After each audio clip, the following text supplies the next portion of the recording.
book is very critical because, one, it provides an academic perspective on the Shia-Sunni divide. And I think that that's an important thing for purposes of unity, number one.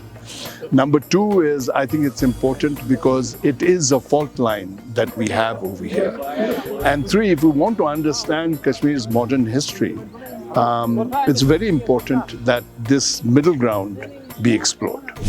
This is one of the attempts using various insights from various sources, material history, textual history, folklore, other things, that Shias and Sunnis are now able to, despite this contested history, able to converge on certain more important points. This book clearly shows inaccuracies in major notions regarding, for example, Makhdoom Saab's othering in the Shia community, his role in against the Shias. Then it shows from that on how rights were primarily non-religious factors were involved. So it's not, religion is not primary to the Shia-Sunni conflict. Other factors have crept in, so all of us should read it because popularly we have been fed up on this, the notion that there is a strong othering. In fact, at unconscious level it still goes on. A lot of literature has developed in isolation on parallel streams about Shias against Sunnis and again about Sunnis against Shias, and you can't put it on the carpet.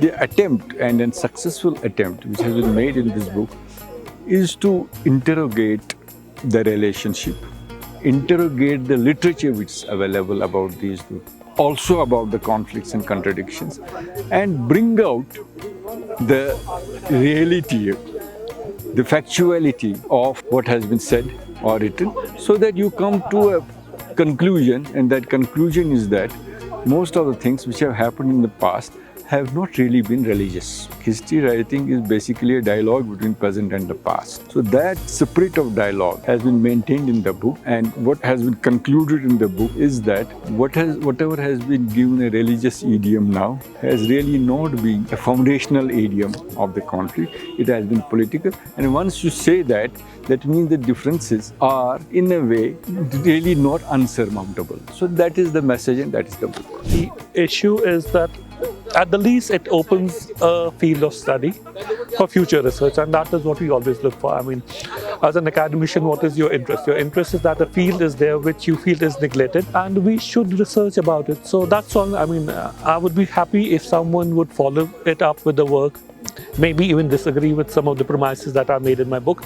That's a part of the academic world itself, but the hope, and that is the word I can use it, is that at least it opens the field of study a bit wider. I was always interested in the material culture of Kashmir, and in researching my previous work, which was on the Muslim shrines of Kashmir, you repeatedly referenced through the textual history available in Tazkiras and Tarikhs. So there was this engagement with the text already, so that predates this book. So there was an interest, and there was a understanding which had developed earlier. Basically, the writing itself took 1 year, which is the last year, 2021, I think, 2021. So that's a period it took to compile it mostly. If you're interested in a subject, you buy it. In the end, it's all about your shauq. Not so much about zauq, but mostly about shauq. If you're interested, please do read it. I can't give a reason why you shouldn't. I mean, I won't impose a reason on any reader why you should buy it. It's their personal interest. If the subject interests them, well and good. Unfortunately, it's not my hand. It's in the hand of the publication house. And again, unfortunately, we don't have a South Asian edition. We have only a global edition, which is very costly. I do agree. I have written to the publishers to explore the possibility of a South Asian edition. I find it a bit difficult, but that's all I can say.